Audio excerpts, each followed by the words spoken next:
Boyfriend. Teenage Love. Written by Vella Jamar. Narrated by Deja, Nance.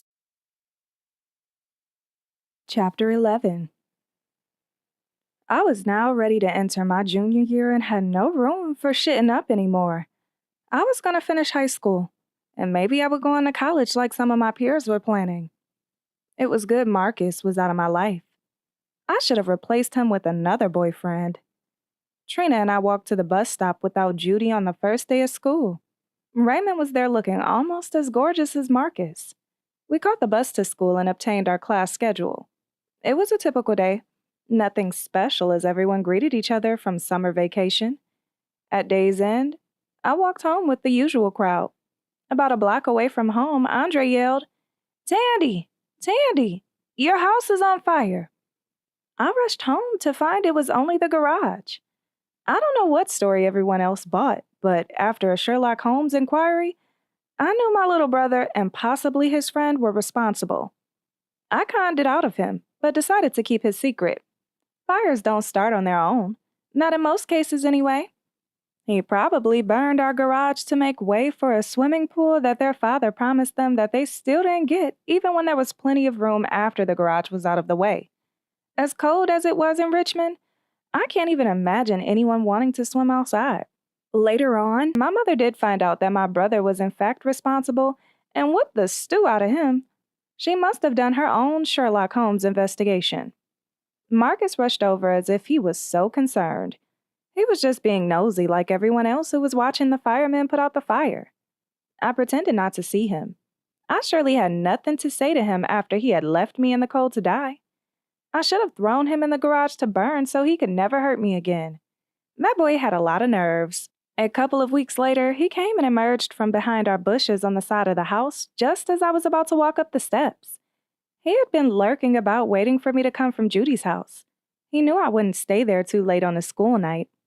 I tried rushing up the stairs as soon as I saw him, but he blocked me from going inside.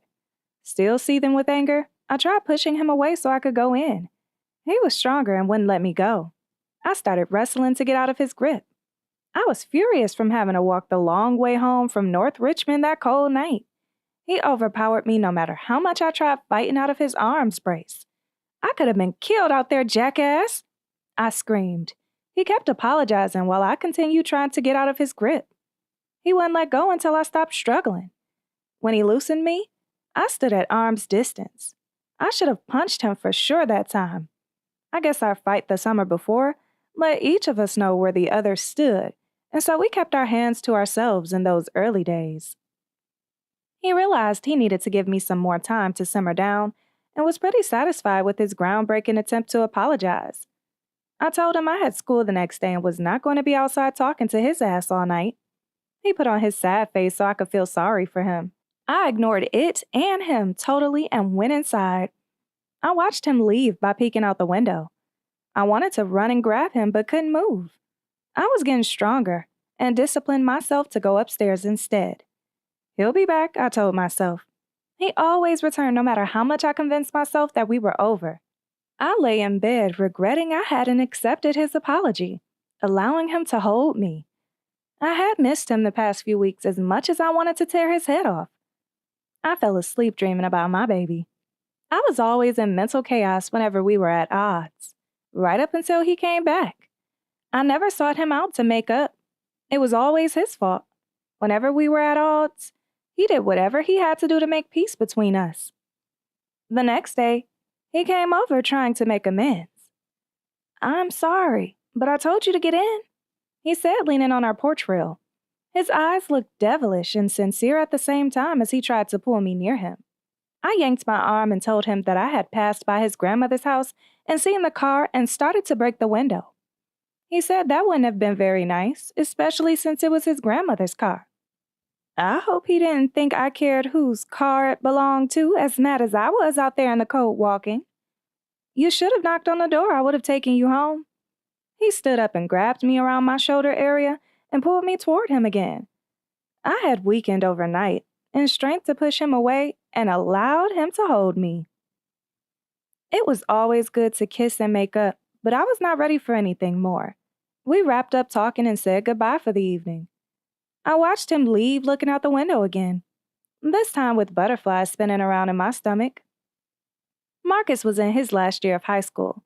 He came over the next day and we walked to the overpass and sat down.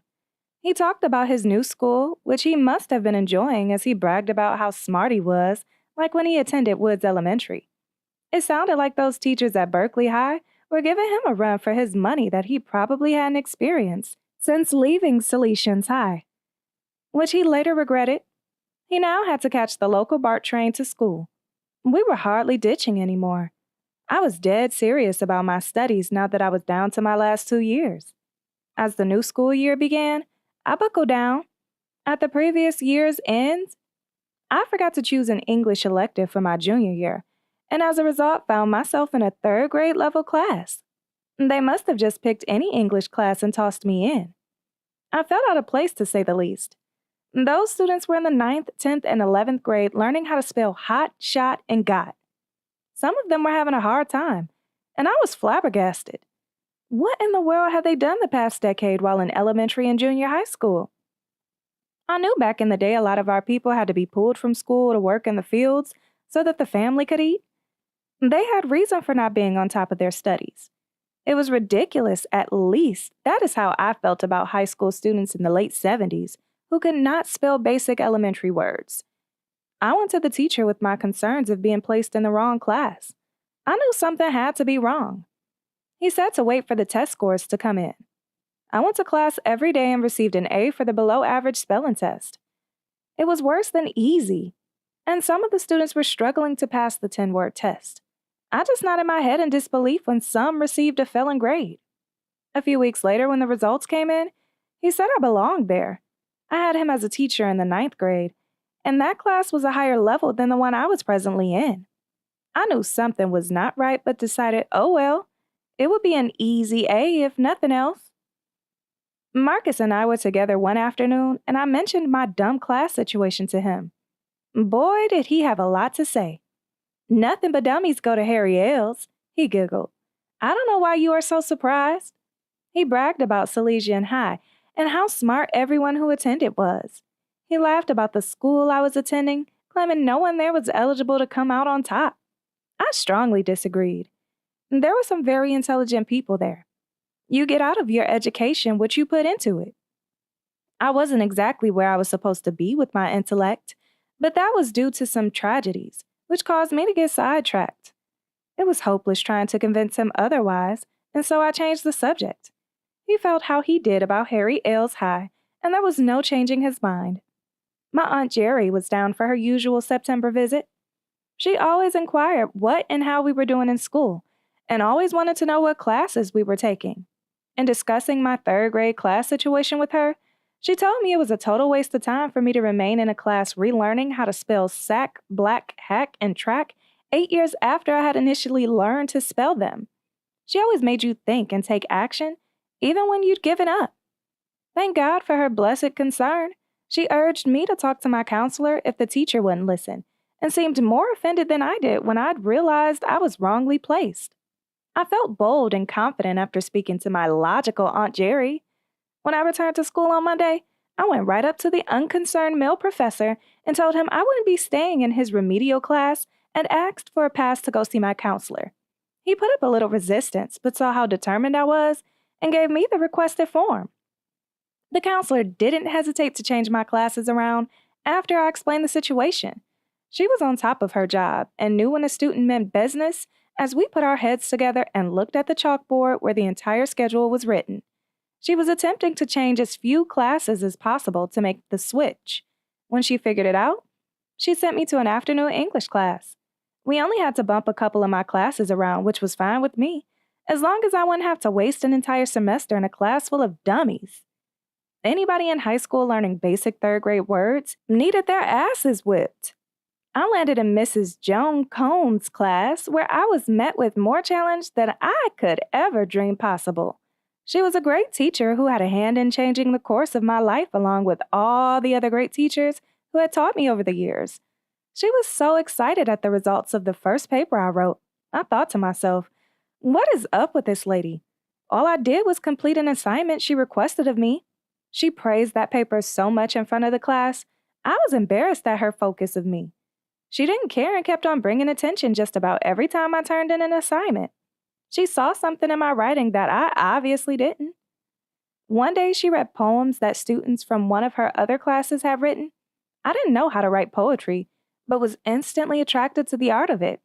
I had come across many poems before, but the way in which she read them seemed to have given them a life of their own.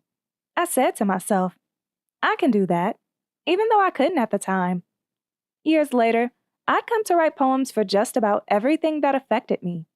It became a way of life. I tried taking a songwriting course, but at the time, there weren't enough students to hold down the class, so they were forced to drop it. There were so many different things to do with poetry. Mrs. Cohn impacted me just by sharing the poems.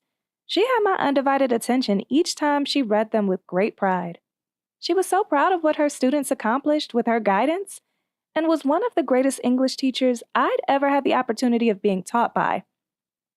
From time to time, she'd get a visit from a former student, and as soon as she'd put us to work, they'd talk so much sometimes it lasted the entire period. The bell to go home would ring, and they'd still be in there talking as if the conversation was never going to end. She must have had quite an influence on a number of her students. She was certainly loved as much, if not more, than Mr. Selak, who taught Diana and I biology the year before, with his still very attractive self. Diana and I dropped in his class and bugged him on some brunch periods, still getting a kick out of him.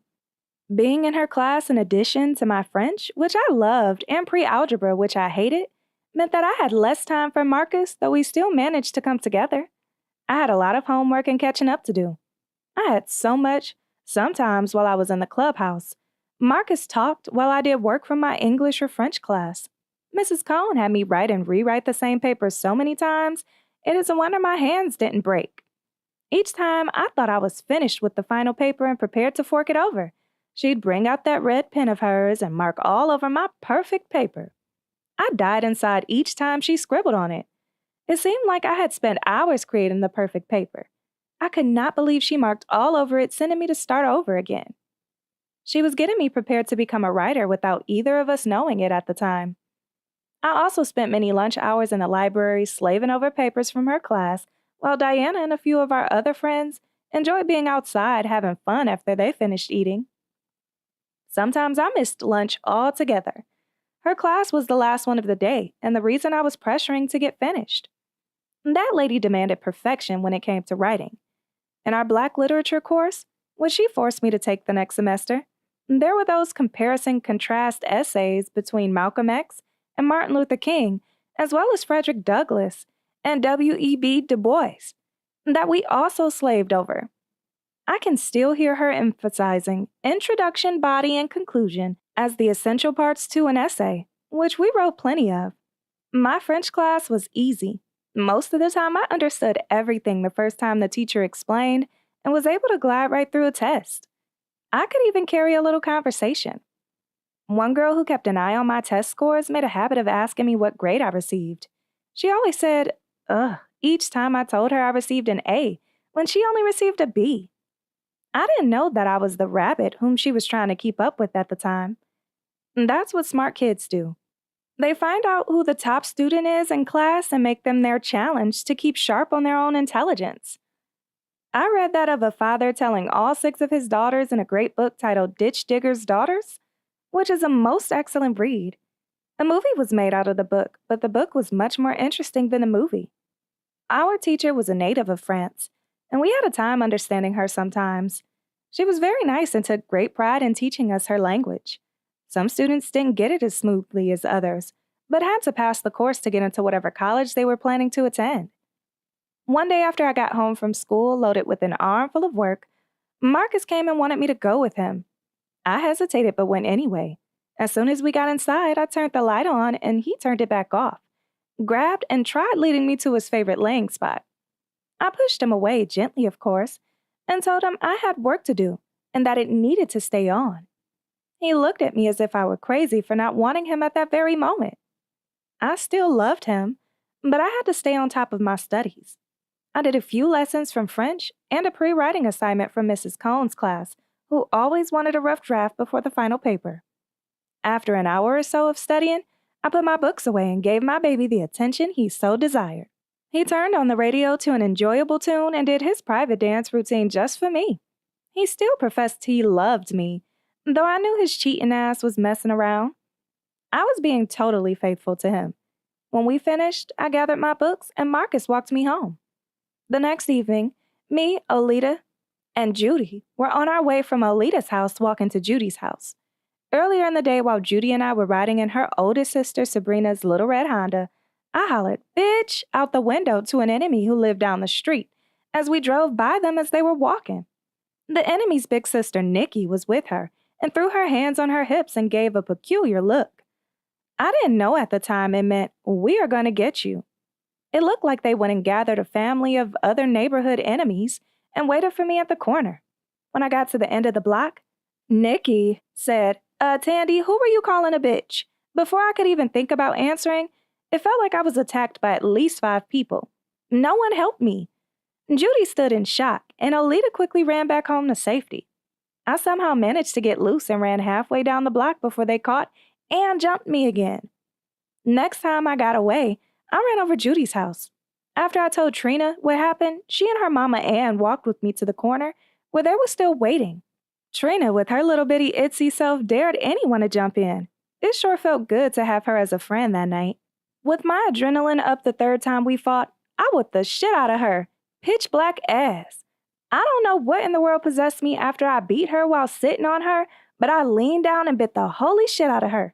She hollered out in sheer agony. When they broke us up, she rushed home and asked Maria to take her to the hospital. Maria was from Trina's gang of friends and was also her neighbor. She was driving at that time and reported that Nikki's mother said, "That's what you get for being out there fighting."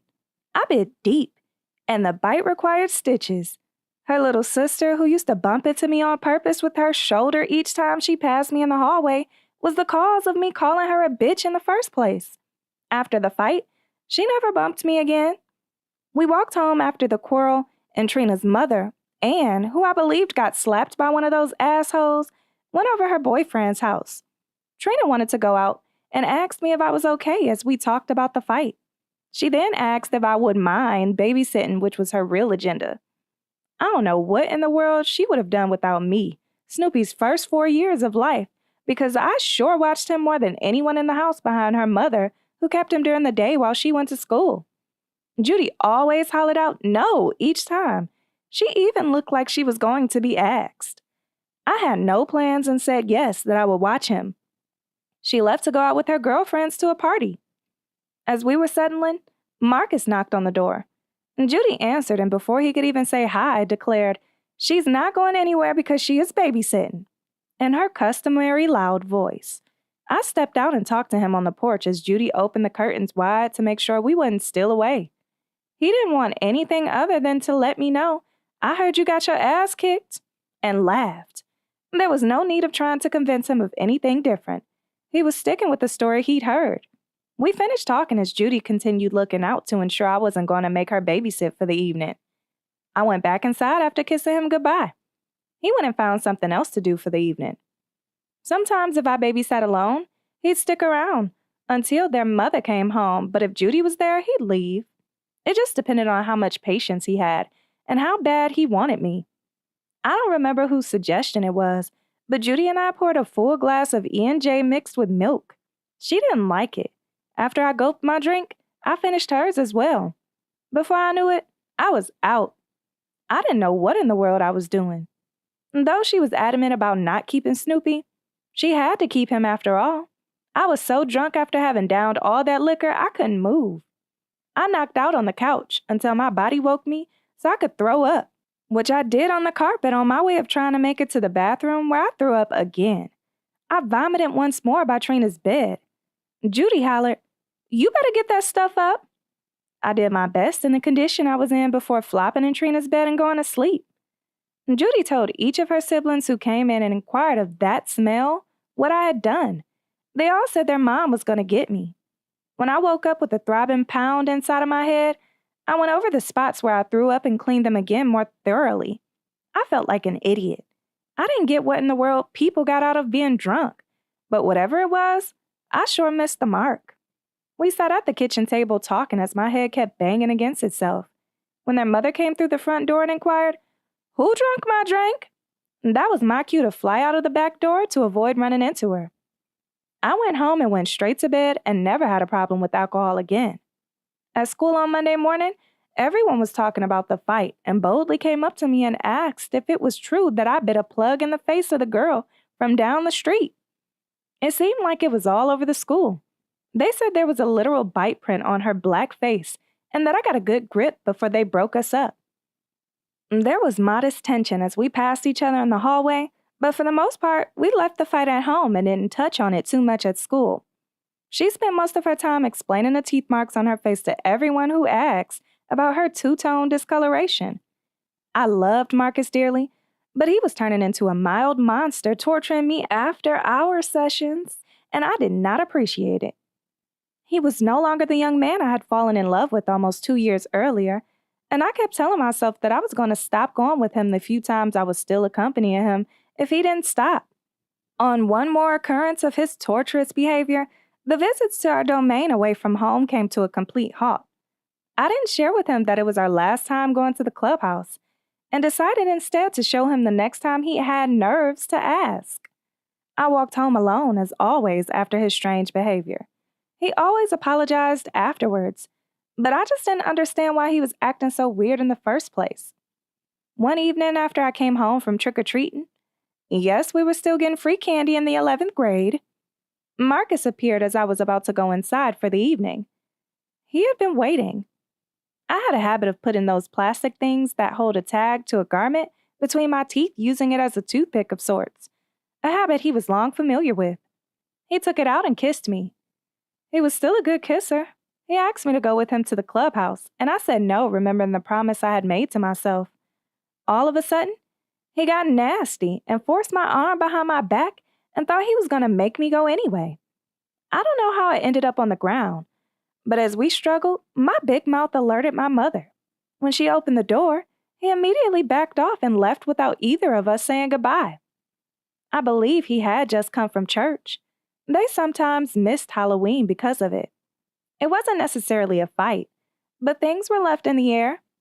For the next few days, I was in deep thought wondering if he was going to return. We didn't say any hateful words to each other. He just left when my mother opened our front door. Our relationship hung in the air. Usually when we had a disagreement, we had specific parting words we screamed out before storming in opposite directions. I was baffled. I loved and hated him at the same time, if that was possible. He was my baby, and I was already starting to miss him, wondering if he was going to come and explain what had occurred between us. I was totally perplexed. I told Diana what happened. She listened intently without saying a word. I didn't know what to do. That boy had dominated my thoughts for almost 2 years. What in the world would I do without my Marcus? A few days passed and he still hadn't made any attempts to come and resolve our situation. No pebbles thrown, or him lurking in the bushes when I came from Judy's house to grab and make up as he had done so many times when he had stepped out of line with his behavior in the past. I had been his literal obedient doormat. He had dominated the relationship from the very beginning. I hadn't been in one before and was learning, though not fast enough as we went along. I found myself one night examining the bushes to see if he was hiding longer. I really didn't know what to do. I had never made up with him. I wouldn't even know how to. He had always taken the responsibility. I was beginning to worry. Maybe he found someone else to torture and do the nasty to and didn't need me anymore. Maybe he didn't love me as he had professed on so many occasions. Maybe he found a new girlfriend.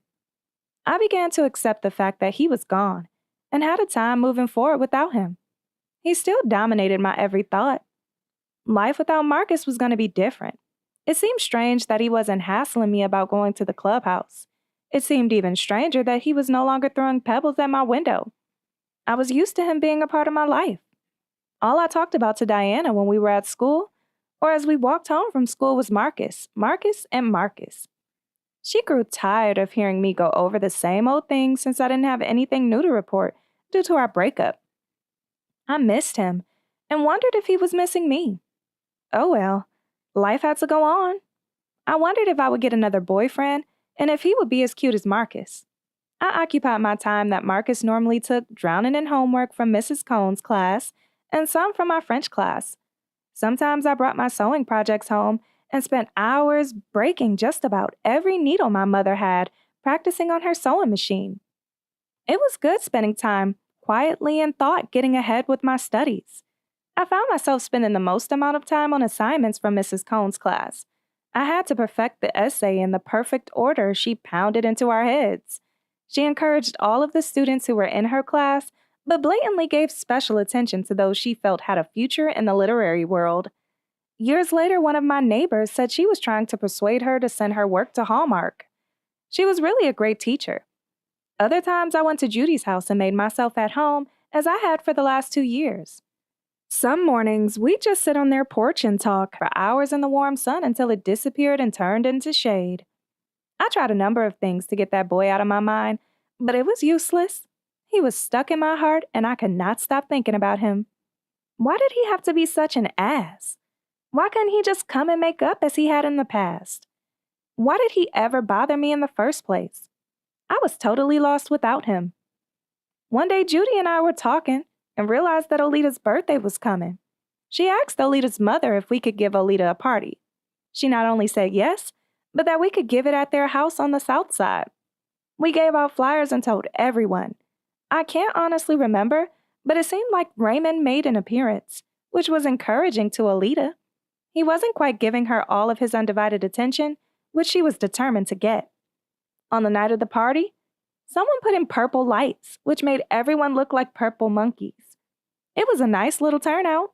We had fun as usual, shaking our butts and dancing to the music. Olita was happy we loved her enough to give her a party, but all she could think or talk about was Raymond.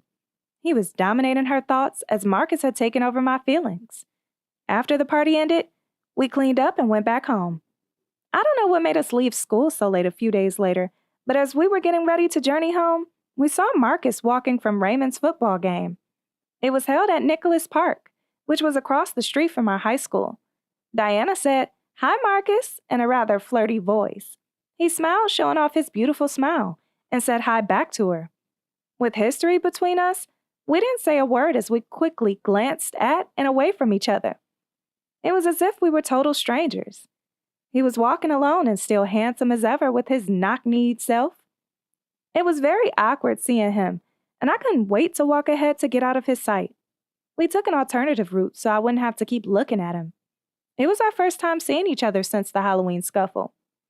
If there was ever some kind of disagreement between Trina and Olita's family members, Judy was totally oblivious to it and stayed in contact with her relatives.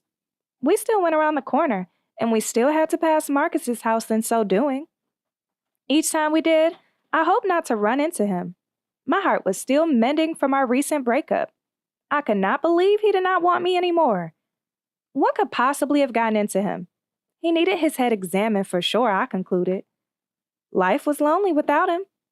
Thanksgiving was in the air, and after we feasted a sampling of everyone's Thanksgiving meal, Judy, I, and her cousin Nika from San Francisco went to Olita's house for a visit.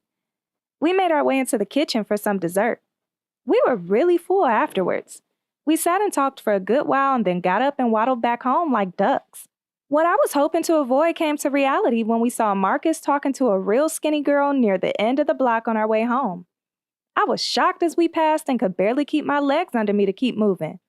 I'm sure he saw me pretending as though he hadn't. It had been nearly a month since we'd parted. I held on to my heart as I pretended not to see him either. Judy observed me closely at the sight of seeing my ex talking to someone else. Even though we were no longer seeing and claiming each other, I felt utterly betrayed. As we turned to walk the diagonal, shortcut through the field, I picked up a rock and threw it at him. Bam!